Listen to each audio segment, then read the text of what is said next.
বন্ধুরা, আশা করি তোমরা ভালো আছো। তো আজ দেখো আমি নিয়ে চলে এসেছি চন্দ্রমল্লিকার ভিডিও।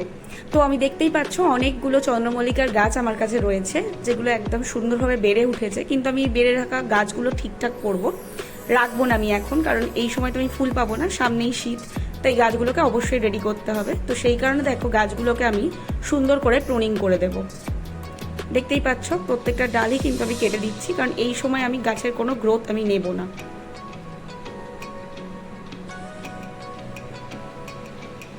সুন্দর করে প্রত্যেকটা ডালই আমি কেটে দেবো, এবং তলায় যে আগাছাগুলো রয়েছে বা নোংরাগুলো, শুকনো পাতা রয়েছে, সেগুলোকেও আমি পরিষ্কার করে দেবো। তো এর মধ্যে থেকে কিছু হেলদি ডাল আমি রেখে দেবো। দেখতেই পাচ্ছ ডালগুলো বেশ হেলদি। তো এই ডালগুলো নিয়ে কি করলাম তোমাদের জানতে হলে আমার কিন্তু পরের ভিডিওটা তোমাদের অবশ্যই দেখতে হবে। আর তার জন্য কি করতে হবে বলো তো, আমার চ্যানেলটাকে অবশ্যই সাবস্ক্রাইব করে ফেলতে হবে। দেখতেই পাচ্ছ আমি কিন্তু খুব ভালোভাবে কাটছি।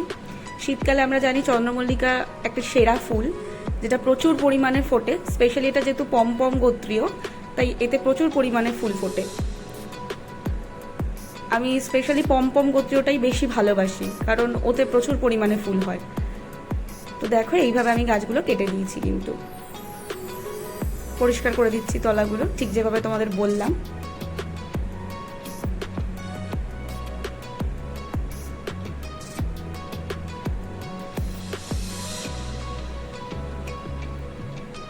এইভাবে আমি প্রত্যেকটা পটেরই কিন্তু একইভাবে কাজটা করে ফেলবো। তারপরে দেখো মাটিগুলোকে একটু খুশে দিচ্ছি, কারণ মাটিগুলো না খুশলে কিন্তু গাছের গ্রোথ ভালো হবে না। কারণ শিকড়গুলো জড়িয়ে প্রচণ্ড টাইট হয়ে যায় মাটি, যেটা কিন্তু গাছের পক্ষে খুবই ক্ষতিকারক। ঠিকমতো অক্সিজেন চলাচল করতে পারে না, এবং জলও ভিতরে যায় না। দেখতেই পাচ্ছ আমি সুন্দর করে কিন্তু গাছগুলোকে খুশে দিচ্ছি। এইভাবে আমি প্রতিটা টব কিন্তু আমি রেডি করে ফেলেছি। তোমরা দেখতেই পাচ্ছ প্রত্যেকটা টবই কিন্তু সুন্দর করে রেডি করে ফেলা হয়েছে। এইরকম গাছ থেকে আমি এই আগের বছরই কিন্তু আমি ফুলটা পেয়েছি, খুব সুন্দর ফুল পেয়েছি। এটা আমার আরও পুরনো গাছ, প্রায় 2 বছর এই বয়স এই গাছটার। তো দেখতেই পাচ্ছ প্রচুর শিকড় হয়ে গেছে। এগুলোকে আমি 8 ইঞ্চি টবে কিন্তু রিপোর্ট করব।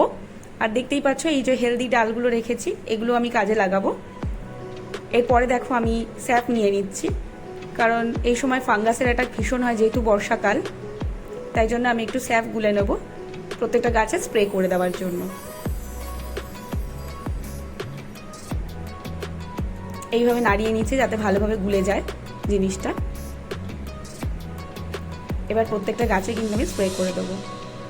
আমি চেষ্টা করছি যাতে সুন্দরভাবে ফুলটা পাওয়া যায়, কারণ এই ভিডিও শেষেই তোমরা দেখতে পাবে যে আমার পুরনো গাছ থেকে আমি কত সুন্দর ফুল পেয়েছি।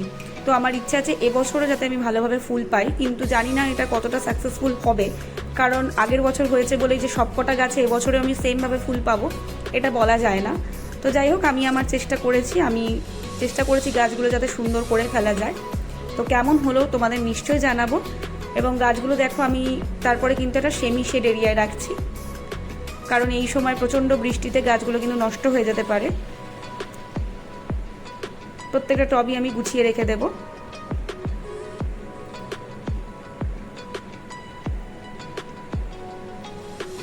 তো কাজ আমার মোটামুটি কমপ্লিট, দেখতেই পাচ্ছ। এবার দেখা যাক সামনের শীতে কেমন ফুল হয়, তোমাদের নিশ্চয়ই আপডেট দেব। তো দেখো এই আগের বছর আমার কিন্তু এই ফুলটা হয়েছিল, এত সুন্দর আমি পুরনো গাছ থেকেই ফুল পেয়েছিলাম।